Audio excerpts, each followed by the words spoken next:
పూర్వకాలంలో వాచీ లేకుండా టైం ఎలా చెప్పేవారు?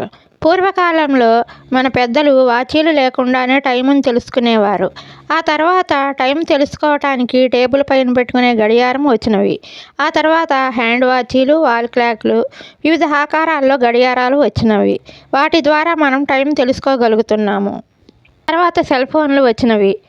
ఈ సెల్ ఫోన్లు టైం చూసుకోగలుగుతున్నాము. మనకు టైం ఎంత అయ్యిందో తెలుసుకోవాలంటే వెంటనే మనము మన సెల్ ఫోన్లో చూసుకుంటాం. కానీ మన పూర్వీకులు టైమును సూర్యుని చూసి చెప్పేవారు. అది ఏ విధంగా చెప్పేవారో మనం ఇప్పుడు తెలుసుకుందాము. సూర్యుడు ఉదయం 5 గంటలకు ఈశాన్య మూలలో ఉదయిస్తాడు.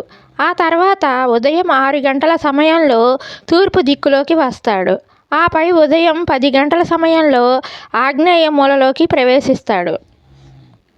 మధ్యాహ్నం తర్వాత అనగా 1 గంట సమయంలో సూర్యుడు దక్షిణ మూలలో ఉంటాడు. మధ్యాహ్నం 3 గంటల ప్రాంతంలో సూర్యుడు నైరుతి దిశలో ఉంటాడు.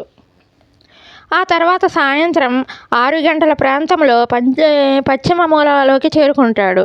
ఆపై సాయంత్రం 7:30 ప్రాంతంలో వాయువ్య దిశలోకి చేరుకుని అక్కడ అస్తమిస్తాడు. పూర్వకాలంలో మన పూర్వీకులు వాచీలు లేకపోయినా ఈ విధంగా టైం తెలుసుకోగలిగారు.